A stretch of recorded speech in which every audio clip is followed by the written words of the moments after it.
کی توجہ کو تو جو حقائق سامنے آتے ہیں، وقت کم ہو رہا ہے تو میں جلدی ذرا کروں گا۔ ان میں سے نمبر 1 ایران ہے۔ اگر ہم چلتے ہیں عرب سے مشرق کی طرف تو ایران ایک اعتبار سے یہ بازی لے گیا ہے پورے عالم اسلام پر۔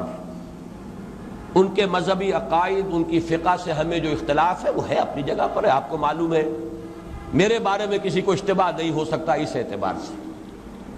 میری جس درجے دشمنی رکھی گئی ہے، جس طرح میرے سر کا جو ہے مطالبہ ہوتا تھا، 2 ہی آدمی تھے پاکستان میں کہ جن کے سر مانگے گئے، ایک کراچی کے وہ شاہ بلیغ الدین صاحب اور ایک میں، تو اس حوالے سے وہ اپنی جگہ پر اختلاف ہے، لیکن اس حقیقت کا اعتراف کیے بغیر نہیں رہا جا سکتا پورے عالم اسلام میں یہ واحد مسلمان ملک ہے جس نے بہرحال اپنی شریعت، اپنے عقائد کے مطابق ایک مذہبی انقلاب برپا کیا ہے۔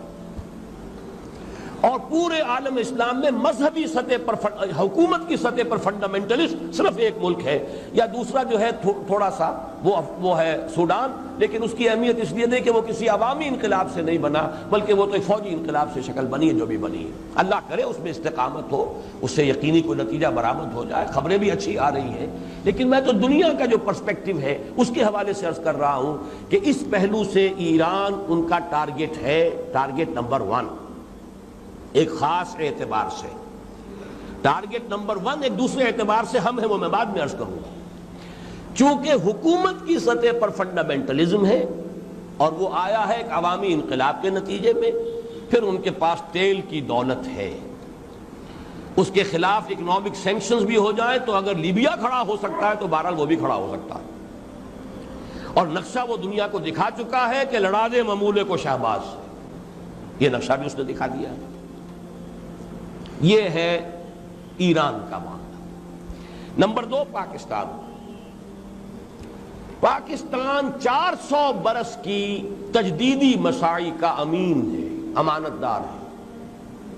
پورے ہندوستان میں مجدد الفسانی رحمت اللہ علیہ، شاہ ولی اللہ دہلوی رحمت اللہ علیہ، سید احمد بریلوی رحمت اللہ علیہ، ان کا جہاد، پھر اس 20ویں صدی عیسوی میں یا 14ویں صدی ہجری میں علامہ اقبال جیسا مفکر، مولانا مودودی جیسا مصنف، مولانا الیاس جیسا مبلغ، شیخ الہند جیسا مجاہد حریت، پورے عالم اسلام میں ان کا پیرلل کوئی موجود نہیں۔